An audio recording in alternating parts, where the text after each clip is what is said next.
सभी दर्शकों का फिर एक बार मेरे चैनल में स्वागत है।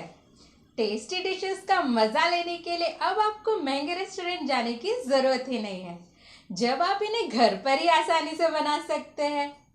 आज मैं आपके लिए कुछ नया लाई हूँ। ये पूरी तरह शाकाहारी व्यंजन है और इसे बनाने में ज़्यादा सामग्री भी नहीं लगती।